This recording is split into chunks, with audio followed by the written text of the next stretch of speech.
Wabarakatuh. Semoga kita semua selalu diberikan kesehatan sehingga kita selalu dalam kondisi fit dan siap dalam mempelajari suatu ilmu ya. Pada kali ini adalah ilmu tentang keperawatan. Pada kesempatan kali ini saya akan mengkaji terkait ilmu keperawatan, terutama bidang ilmu keperawatan medical bedah ya. Fokus pada kajian hari ini adalah kita akan membahas terkait asuhan keperawatan pada pasien dengan penyakit katup jantung ya. Jadi asuhan keperawatan pada pasien dengan katup jantung. Baik, agar mempermudah ya kita memahami tentang penyakit katup jantung, sedikit kita review kembali sirkulasi darah ya menuju ke ruang-ruang jantung ya. Jadi di dalam jantung itu terdapat 4 ruangan ya, ada 4 ruangan di mana nanti setiap antar ruang itu dipisahkan oleh katup-katup jantung. Bisa saya tunjukkan di sini adalah yang pertama ini adalah ruang atrium kanan, kemudian ventrikel kanan ya. Kemudian menuju ke arteri pulmonalis ya. Kemudian menuju ke vena pulmonalis. Kemudian ini adalah selanjutnya yang saya lingkarin ini adalah atrium kiri. Dan bagian ini adalah ventrikel kiri. Ya, saya kasih angka 1, 2, 3, 4. Jadi darah ya dari seluruh tubuh menuju ke jantung masuk melalui namanya vena cava superior, masuk menuju ke atrium, kemudian menuju ke ventrikel kanan, darah kemudian menuju ke dalam arteri pulmonalis, kemudian masuk ke atrium kiri, kemudian selanjutnya dari atrium kiri masuk ke dalam ventrikel kiri, kemudian darah dikeluarkan ke seluruh tubuh melalui aorta. Nah, coba sekarang Anda perhatikan ya, di antara ruang atrium kanan dan ventrikel kanan dipisahkan oleh namanya katup. Katup ini disebut adalah katup tricuspidalis ya, tricuspidalis. Kemudian antara ventrikel kanan ya, right ventricle kanan menuju ke arteri pulmonalis melalui katup namanya katup pulmonalis. Ini katup pulmonalis ya. Kemudian ya, dari atrium kiri ya, Anda lihat sekarang atrium kiri pada nomor 3. Atrium kiri dan ventrikel kiri itu dipisahkan oleh katup namanya katup bicuspidalis ini. Katup bicuspidalis. Ya. Nah, kemudian dari ventrikel kiri menuju ke seluruh tubuh ya ada katup namanya katup aorta. Saya kasih ganti warna biar jelas. Ini ada katup aorta ya. Oke. Jadi di dalam jantung ada 4 katup. Katup pertama adalah katup tricuspidalis ya. Katup yang memisahkan antara atrium kanan dan ventrikel kanan. Kemudian ada katup pulmonal, katup yang memisahkan antara ya ventrikel kanan menuju ke arteri pulmonal. Kemudian ada katup bicuspidalis ya, katup yang memisahkan ya antara atrium kiri dan ventrikel kiri. Kemudian ada katup yang disebut dengan katup aorta ini ya. katup yang memisahkan antara ventrikel kiri dengan pembuluh darah aorta untuk diedarkan ke seluruh tubuh. Nah, ini harus kita pahami sehingga kita akan lebih mudah dalam memahami penyakit katup jantung.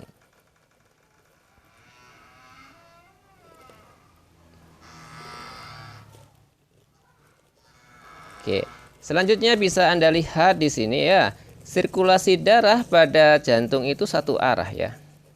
Bisa Anda lihat panah dari darah menuju ke darah dari seluruh tubuh menuju ke jantung melalui vena cava inferior masuk ke atrium kiri. Nah, balik lagi. Oke. Kita pakai pointer ini biar lebih mudah. Oke, vena cava inferior ya, darah dari seluruh tubuh ya menuju ke jantung ya melalui vena cava superior dan vena cava inferior. Ini dari organ-organ bagian bawah dan ini organ-organ dari bagian atas. Masuk ke atrium kanan, kemudian menuju ke ventrikel kanan, kemudian menuju ke paru-paru ya lewat katup pulmonal, kemudian dari paru-paru menuju ke vena pulmonalis, arteri pulmonalis, kemudian dari arteri pulmonalis masuk ke atrium kiri, dari atrium kiri masuk ke ventrikel kiri, kemudian darah diedarkan ke seluruh melalui aorta. Nah, sirkulasi darah ini searah ya, searah. Nah, untuk menjaga tetap searah, maka fungsi katup ini harus berfungsi dengan baik. Sehingga nanti ketika darah dipompa ke seluruh tubuh, ya tidak kembali lagi dari apa? Arah yang berlawanan. Nah, ini sirkulasi darah. Baik, kita lanjutkan. Sekarang kita fokus ke ya penyakit katup jantung. Tapi terlebih dahulu itu saya tunjukkan katupnya dulu ya, katup dari jantung. Anda lihat di sini inilah katup-katup jantung ya, kalau dilihat dari atas ya, kita potong sagital. Ini katup tricuspidalis ya. Saya kasih pointer dulu. Oke, ini adalah katup tricuspidalis, ini bicuspidalis, kemudian ini katup aorta, ini aorta, dan ini katup pulmonal ya. Normalnya harus menutup sempurna seperti ini ya, katup-katupnya itu harus menutup sempurna seperti ini menutup sempurna. Kemudian ini membuka sempurna. Ini membuka sempurna. Ini menutup dengan sempurna. Ini membuka dengan sempurna. Nah, nanti kita lihat pada penyakit katup jantung, fungsi katup ini tidak berfungsi dengan semestinya ya. Dia tidak bisa menutup rapat ya dan tidak bisa kembali seperti semula, membuka seperti semula ya. Jadi nanti ada celah ya sehingga aliran udara bisa dua arah berbalik ya. Gitu. Baik, saya lanjutkan. Sekarang kita bahas satu persatu ya kelainan pada penyakit katup jantung.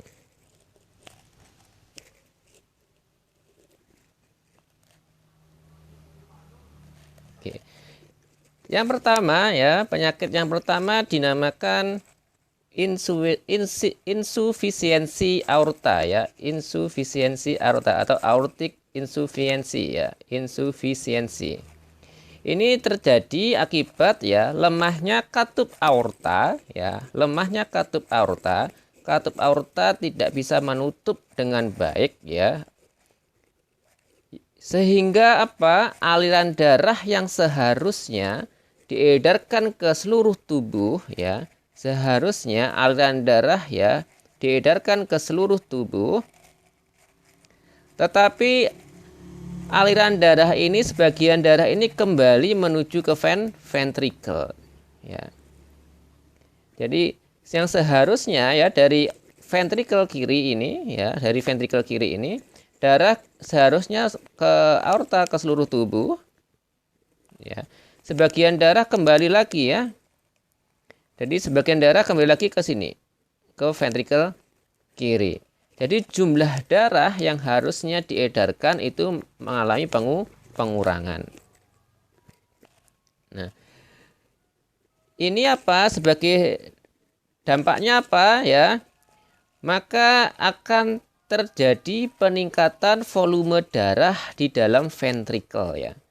Jadi karena tadi sebagian dikeluarkan ke seluruh tubuh, sebagian kembali lagi menuju ke ventrikel, maka volume darah di dalam ventrikel itu semakin meningkat.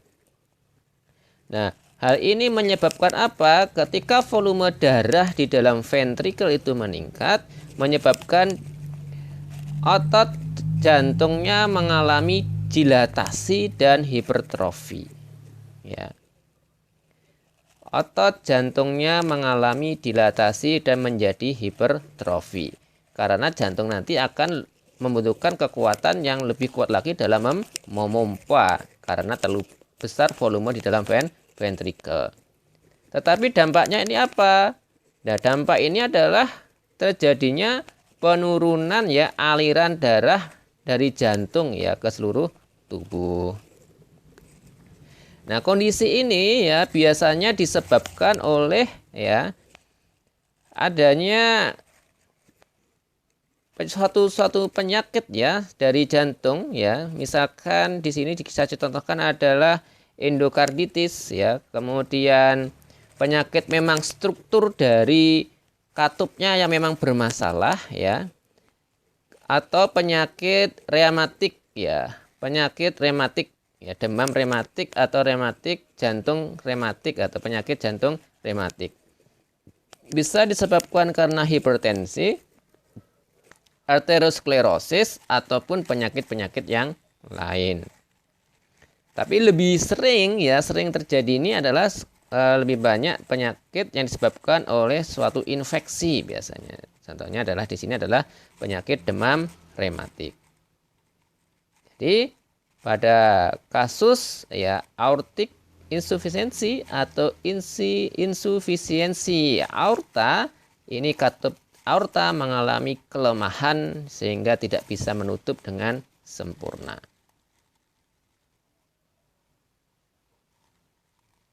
Nah, bisa Anda lihat pada gambar ya, pada gambar ini normalnya ya. Jadi normalnya dari ventrikel kiri menuju ke aorta ya, satu arah seperti ini. Saya akan buat dulu. Ini satu arah ya, ke atas semua. Tidak ada arah balik lagi menuju ke bawah ya, itu. Tetapi pada kondisi yang tidak normal ya, katup yang lemah ya, itu menyebabkan apa? Yang seharusnya ya darah keluar semua menuju ke seluruh tubuh, sebagian kembali lagi menuju ke ventrikel. Nah, itu. Kalau di USG maka akan terlihat ya gambar seperti ini. Kalau di USG maka akan terlihat ya aliran balik kembali menuju ke ventrikel kiri. Seperti ini. Baik, itu gambarannya ya, gambaran terkait penyakit katup jantung pada insufisiensi aorta. Oke. Bagaimana dengan prognosisnya ya, penyakit ini berlangsung akan berakhir dengan baik atau tidak ya, ini tergantung dari keparahan rusaknya dari katup itu sendiri ya. Dan apa? Tanda-tanda ya secara akut ya yang terjadi pada pasien. Semakin katupnya semakin rusak, semakin parah, semakin berat ya, maka kondisinya akan semakin buruk. Tanda gejala dari insufisiensi aorta ini apa? Ya, yang pertama adalah sesak nafas ya, diakibatkan karena pompa ya, ketidakaktifan pompa dari jantung ya. Kemudian yang kedua adalah fatigue, kelemahan ya, Kelemahan ini disebabkan karena jumlah darah yang seharusnya diedarkan ke seluruh tubuh mengalami penurunan atau terjadi penurunan curah jantung. Kemudian ada orthopnea, ya, kondisi di mana pasien mengalami sesak nafas pada kondisi berbaring. Kemudian terjadi palpitasi, ya, terjadi palpitasi. Jadi palpitasi ini berdebar-debar, ya, karena jantung bersifat irritable, ya. Hari ini jantung bersifat irritable, ya, yang diakibatkan karena aliran darah yang tidak teratur, ya, masuk keluar dari aorta menuju ke ventrikel kiri, seperti itu. Terjadi ada desiran, ya, aliran balik menuju ke ventrikel kiri.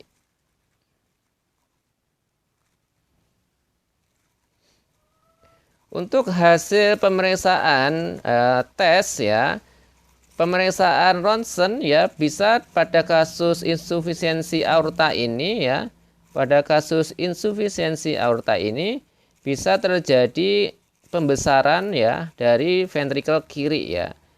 Kalau kita cek hasil ronsennya, maka akan terlihat, ya, ada temuan terlihat pembesaran pada ventrikel kiri. Kemudian untuk pemeriksaan ekokardiogram, ya, bisa juga terkonfirmasi pembesaran ventrikel kiri juga, ya, dan kelemahan dari kerja dari katup dari aorta itu sendiri, ya, dalam pemeriksaan ekokardiogram.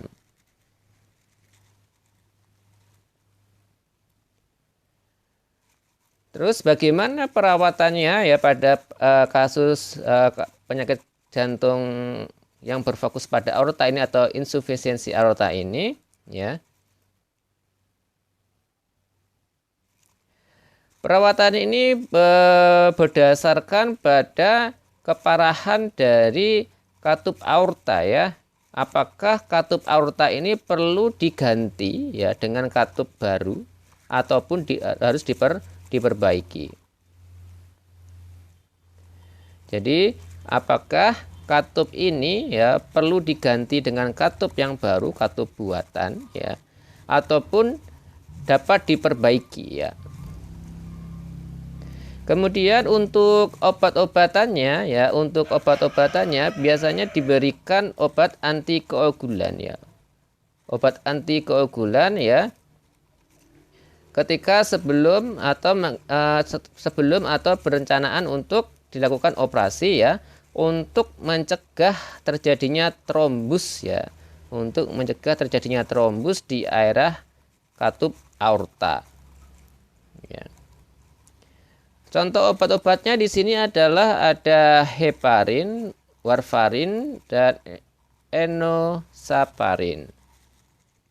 Jadi treatmentnya adalah bisa dilakukan operasi, ya, perbaikan dari katup aorta atau penggantian total dari katup aorta.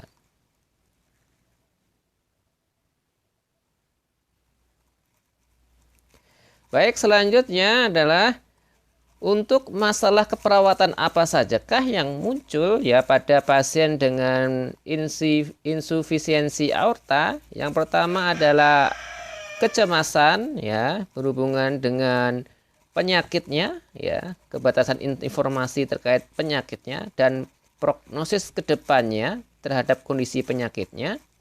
Kemudian yang selanjutnya adalah penurunan kardiak output, ya, penurunan kardiak output diakibatkan karena sebagian darah yang seharusnya keluar ke seluruh tubuh, sebagian kembali lagi menuju ke ventrikel kiri. Kemudian intoleransi aktivitas ini berhubungan dengan ketidakseimbangan antara nutrisi dan suplai oksigen, ya, yang diedarkan oleh jantung.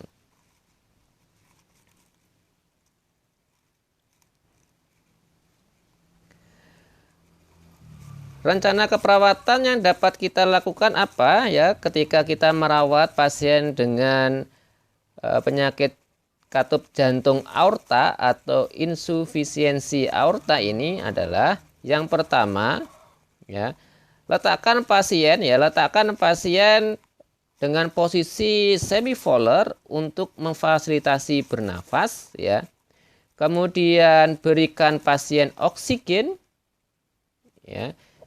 Jika pasien mengalami nyeri dada, kelola nyeri, ya, bisa menggunakan analgetik atau teknik relaksasi yang bisa menurunkan intensitas nyerinya. Kemudian kita, ya, harus memonitor, ya, tanda-tanda adanya edema pulmo, ya. Tanda-tanda edema pulmo yang disebabkan oleh karena apa? Kembalinya darah menuju ventrikel kiri, kemudian bisa kembali ke atrium kiri dan menuju ke vena pulmonalis. Ya, adanya aliran balik darah, ya, dari ventrikel menuju ke paru-paru. Kemudian kita monitor adanya trombus, ya. Trombus. Ini. Kita monitor adanya trombus, ya. Kita monitor adanya trombus yang disebabkan oleh apa? Pemasangan objek asing, ya. Ya, jadi pemasangan dari katup jantung itu juga berisiko untuk terjadinya trombus pada area yang terpasang katup tersebut. Hal ini mungkin bisa disebabkan karena adanya pembekuan, ya, atau clotting. Jadi mungkin bisa disebabkan karena clotting atau pembekuan di situ. Kemudian tugas kita sebagai perawat di sini adalah kita memonitor adanya aritmia, ya, adanya aritmia yang disebabkan oleh karena, ya, jantung yang irritable, ya. Ya, jantung yang sifatnya irritable, ya, tidak teratur, ya. Bisa karena sebab operasi, ya. Jadi kita monitor atau sebagai sebab adanya operasi. Maka ketika pasien post operasi pemasangan dari katup jantung, kita lakukan monitor tanda gejala adanya aritmia. Aritmia itu ketidakstabilan irama jantung. Kemudian kita catat, ya. Kita catat berat badan pasien harian, ya. Hal ini untuk, ya, memonitor adanya kelebihan volume cairan di dalam tubuh pasien. Dan selanjutnya, ya, jelaskan kepada pasien, ya, untuk istirahat secara teratur, ya, selama proses perawatan, ya. Kemudian jelaskan kepada pasien juga, ya, terkait pembatasan diet rendah garam dan makanan-makanan yang berlemak.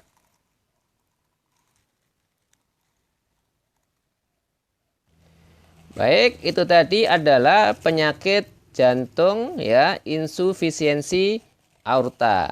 Sekarang kita bahas, ya, penyakit katup yang kedua adalah penyakit katup mitral atau mitral insufisiensi, ya, mitral insufisiensi atau insufiensi pada katup mitral atau bikuspidalis, ya, bikuspidalis. Halnya sama dengan katup aorta, ya, katup mitral ini mengalami kelemahan, ya, dalam kemampuannya dalam membuka dan menutup. Menyebabkan apa? Aliran darah, ya, dari ventrikel kiri, ya, aliran darah dari ventrikel kiri itu menuju ke atrium kiri, ya. Jadi ada aliran balik kembali yang seharusnya kan normalnya darah mengalir dari atrium kiri menuju ke ventrikel kiri. Ini jika terjadi kelemahan pada katup mitral, maka terjadi permasalahan aliran darah dari ventrikel kiri menuju ke atrium kiri. Sehingga ini berdampak apa, ya? Sejumlah darah kembali lagi menuju ke paru-paru.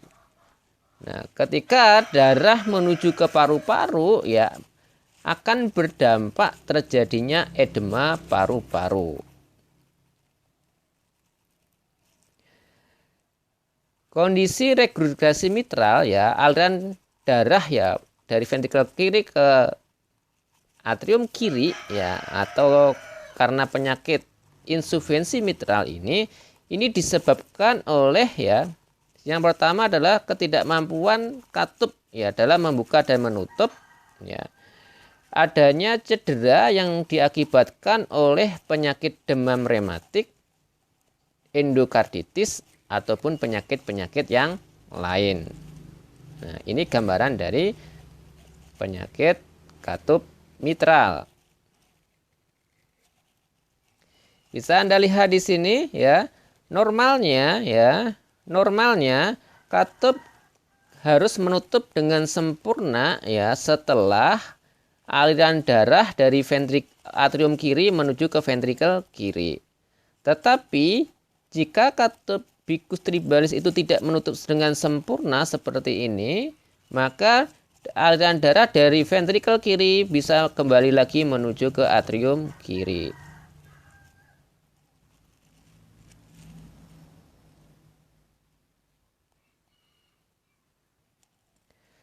Prognosisnya bagaimana pada penyakit ini ya? Pada penyakit ini prognosisnya ya tergantung dari ya stabilisasi dari tanda-tanda yang sifatnya kronik maupun akut ya. Jadi kita kontrol terhadap tanda gejala yang sifatnya itu kronik maupun akut. Nah, biasanya hal ini terjadi pada setelah terjadinya penyakit-penyakit infak miokard ya, yang memicu untuk kita harus mengganti katup tersebut. Jadi prognosisnya ini ya tergantung dari stabilisasi dari tanda gejala yang sifatnya akut maupun kronik ya. Biasanya ini terjadi setelah tanda gejala terjadi setelah terjadinya infak miokard ya, yang mengharuskan katup ini harus segera diganti. Tanda gejalanya apa pada gangguan katup mitral ini ya, atau insufisiensi katup mitral? Terjadi ortopneu ya, sesak nafas ketika posisi berbaring terlentang. Hal ini disebabkan ya peningkatan tekanan pada atrium ya, yang berakibat kembalinya aliran darah menuju ke paru-paru.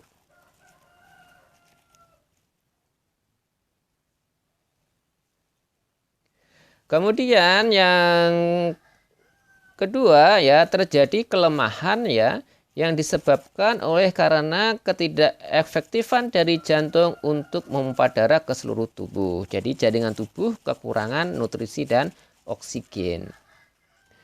Kemudian kalau kita dengar melalui auskultasi, maka akan terdengar suara murmur sistolik ya pada apek jantung. Kemudian terdengar suara S3 galop.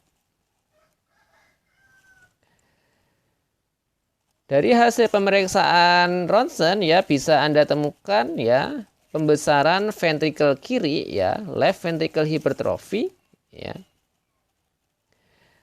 Ukuran ventrikel ini ya dapat merefleksikan sejumlah atau terjadinya dari regurgitasi ya. Jadi katupnya mengalami permasalahan dan terjadi hipertrofi, itu akan juga berdampak pada regurgitasi atau kembalinya aliran darah dari ventrikel kiri menuju ke atrium kiri.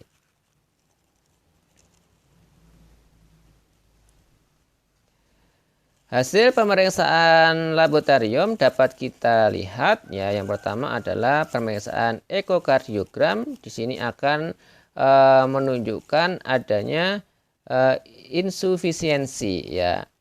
Jadi aliran yang kembali lagi menuju ke atrium kiri ya.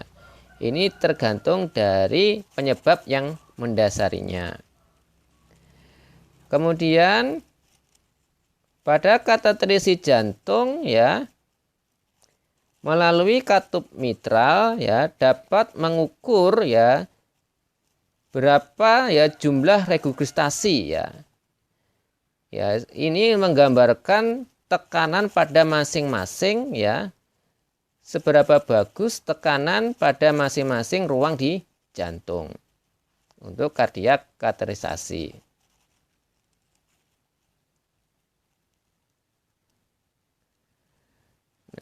Untuk pengobatannya apa pada pasien dengan gangguan katup jantung mitral ini ya?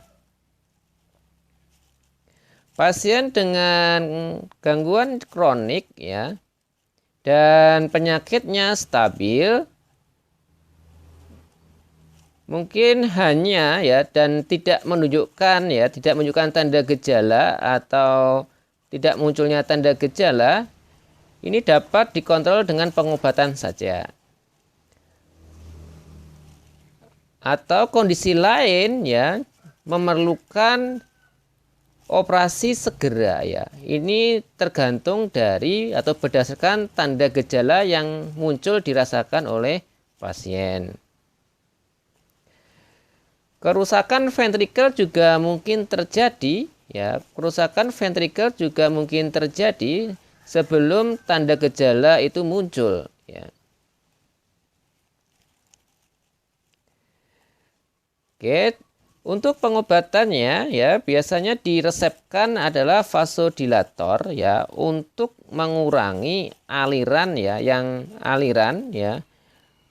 Jadi diresepkan vasodilator untuk mengurangi aliran.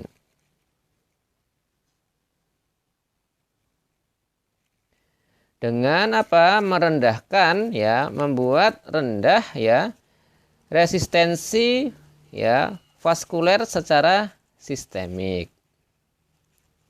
Kemudian kita berikan antikoagulan ya untuk mencegah terjadinya trombus ya pada katup aorta.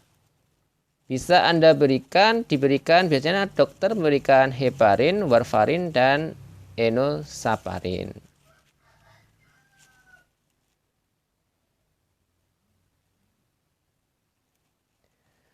Untuk permasalahan keperawatan yang dapat muncul pada pasien ini sama dengan penyakit katup aorta pada katup mitral ya.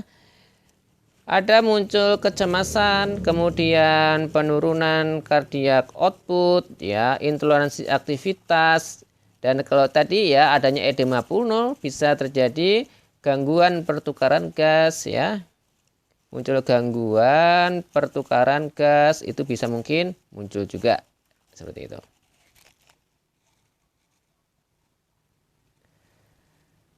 Apa yang harus kita lakukan ya sebagai perawat ya di sini? Yang pertama adalah posisikan pasien semivolar untuk memfasilitasi bernafas. Kemudian monitor tanda adanya edema ya, edema pulmo.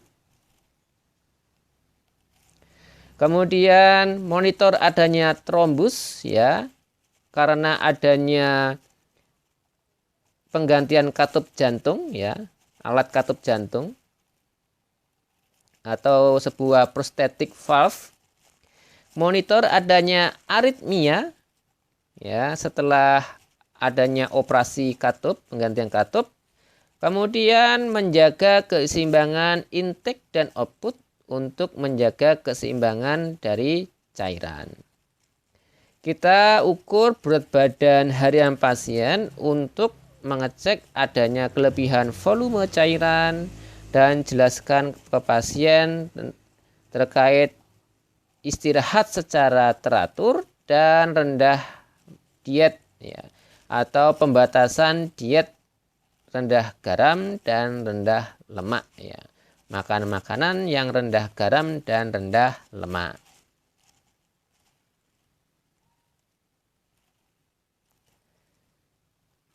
Baik, itu tadi terkait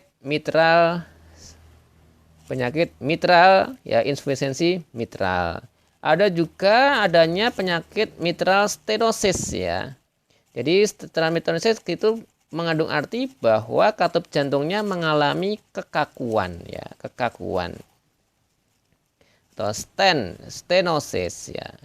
Adanya jaringan parut ya sebagai akibat dampak sekunder dari demam rematik ya yang terbentuk pada katup mitral. Nah, hal ini menyebabkan apa? Sempitnya ya, semakin sempitnya dari katup itu sendiri. Dan hal ini meningkatkan resistensi terhadap aliran darah antara ventrikel kiri dan atrium kiri ya. Yang mengandung arti bahwa apa? Jantung membutuhkan kekuatan yang lebih besar dalam menjaga aliran darah.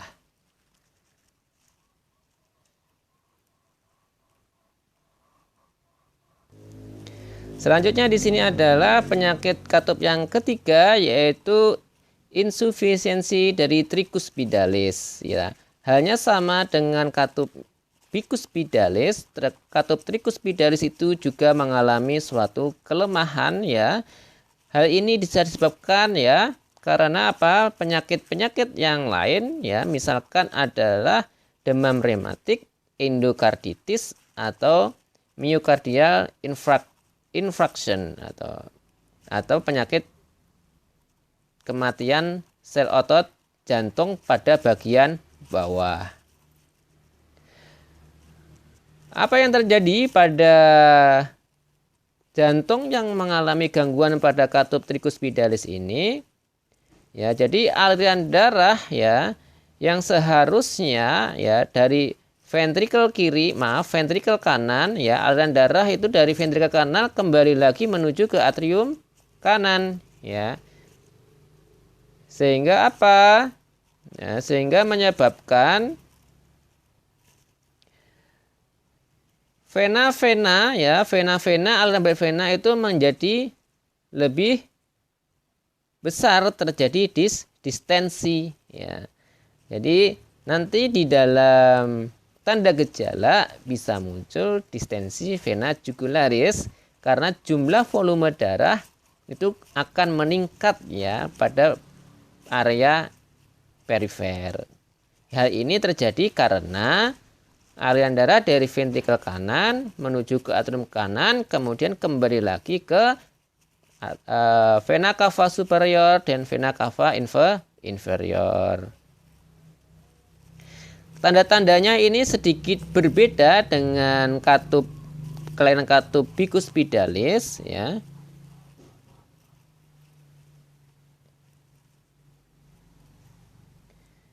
Jadi kalau Anda lihat bisa seperti ini gambarannya. Jadi aliran darah ya dari ventrikel kanan kembali lagi menuju ke atrium kanan. Dan sebagian menuju ke katup pulmonalis menuju ke arteri pulmonalis. Ya, tapi normalnya kan seharusnya hanya aliran itu ini normalnya. Aliran itu dari ventrikel kanan normalnya harus menuju ke semua darah dari ventrikel kanan harus menuju ke arteri pulmonalis. Tidak boleh kembali lagi menuju ke atrium kanan.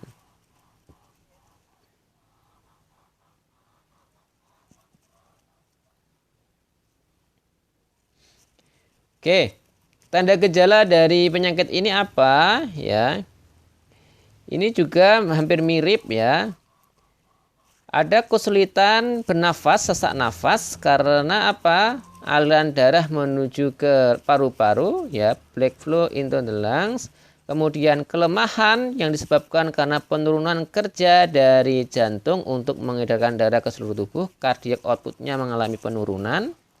Kemudian di sini ada distensi vena jugularis yang tadi saya sampaikan ya. Volume darah meningkat pada area vena ya. Disebabkan karena apa? Jumlah darah kembali lagi menuju ke perifer ya, dari atrium kanan menuju ke vena cava inferior, kembali lagi ke sana, kemudian kembali lagi menuju ke vena cava superior. Sehingga terjadi distensi vena jugularis. Kemudian bisa juga terjadi kongesti hepatik ya. Jadi kongesti itu penimbunan darah ya pada pembuluh-pembuluh darah vena di area karena aliran balik ya yang seharusnya normalnya darah menuju ke jantung semua, ini kemudian kembali lagi menuju ke organ-organ di ekstremitas atau organ-organ yang lain, terutama di hati. Kemudian ada tanda gejala yaitu ada S3 murmur pada saat inspirasi. Hasil pemeriksaan diagnostiknya menunjukkan apa?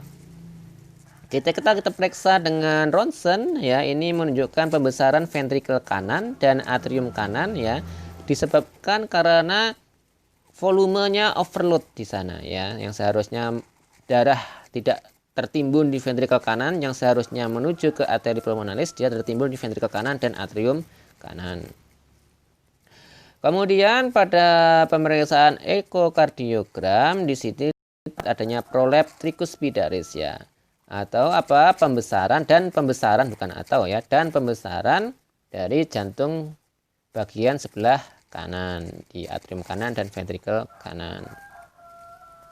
Pada pemeriksaan elektrokardiogram atau EKG ini bisa ditemui pembesaran ventrikel kanan ataupun atrium kanan. Ini ya, ada pembesaran atrium kanan dan ventrikel kanan. Ini bisa dilihat di nilai P dan gelombang HRS ya. Itu kalau Anda lihat di kertas gambar dari hasil perekaman EKG.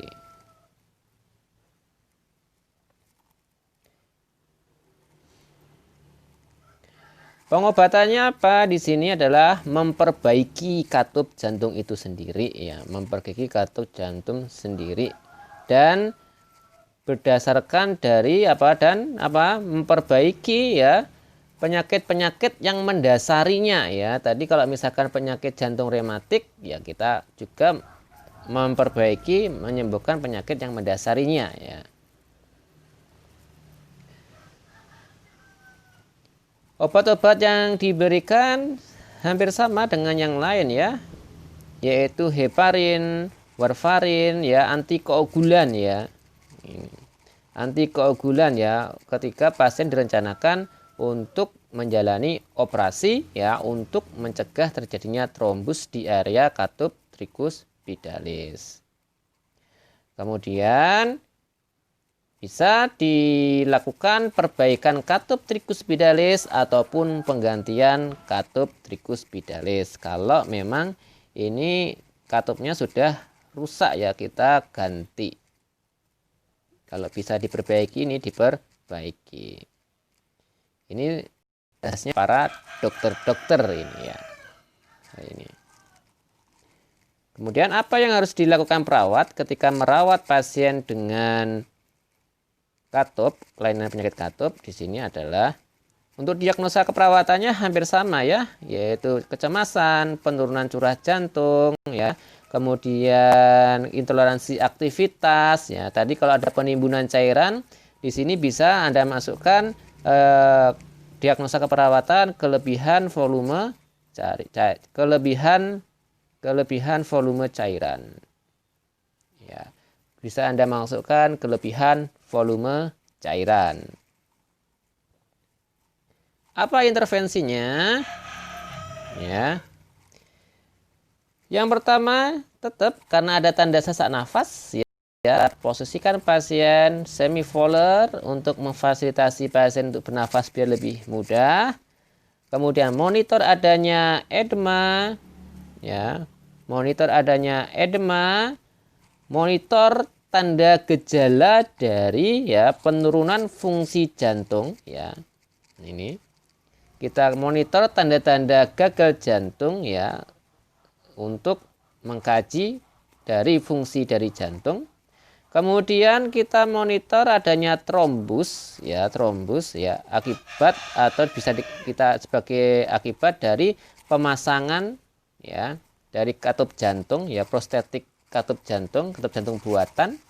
Kemudian kita kaji irama jantung ya, adanya aritmia ya. Kemudian kita kaji arteri blood gas di sini untuk mengevaluasi keadekuatan oksigen dan keseimbangan asam dan basa. Kemudian kita juga lakukan pengukuran berat badan secara teratur, secara periodik ya, untuk melihat adanya kelebihan volume cairan atau tidak. Kemudian selanjutnya ya, kita edukasi pada pasien ya terkait tanda gejala yang muncul ya, terkait tanda gejala yang muncul pada pasien dengan gangguan katup tricuspidalis. Kemudian jadwalkan pasien istirahat secara periodik, dan diet makanan ya, batasi ya makanan rendah ya sodium dan rendah lemak di sini.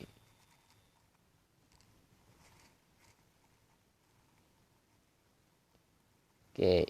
Ini bisa Anda lihat di sini ya. Ini ada pemasangan alat protesa katup ya, ada gambar di sini. Ini seperti ini. Ini protesa katup memperbaiki dari fungsi katup. Contoh gambar di bawah ini adalah katup yang tidak bisa menutup dengan sempurna ya. Ini katup tricuspidalis, ada 3 lembar daun di sini, dan di sini ini adalah katup bicuspidalis, ada 2 lembar daun seperti ini. Nah, katup-katup ini kalau tidak menutup dengan sempurna maka akan terjadi backflow ya, aliran darah yang kembali yang tidak seharusnya kembali ya. Harusnya kan satu arah ya, dari atrium kanan ke ventrikel kanan menuju ke paru-paru melalui katup pulmonalis menuju ke arteri pulmonalis, kemudian dari vena pulmonalis menuju ke atrium kiri menuju ke ventrikel kiri, dari ventrikel kiri menuju ke seluruh tubuh melalui katup aorta. Tetapi kalau katupnya ini tidak menutup dengan baik, maka bisa berbalik arah menuju ke arah yang berlawanan, yang tidak seharusnya, yang tidak semestinya. Oke, ini adalah beberapa penyakit katup jantung ya, gambaran penyakit katup jantung. Untuk pembahasan lebih dalamnya ya, bisa Anda pelajari di buku-buku ya, di buku-buku keperawatan medikal bedah, itu sudah ada banyak, dan Anda bisa cari di literatur yang lain untuk memperdalam pemahaman Anda ya terkait penyakit jantung. Mungkin itu yang bisa saya sampaikan, semoga bermanfaat dan semangat belajar, dan semoga dapat memberikan sedikit informasi terkait penyakit katup jantung dan perawatan dari segi kita sebagai profesi perawat, apa yang harus kita lakukan. Terima kasih, semoga bermanfaat. Assalamualaikum warahmatullahi wabarakatuh.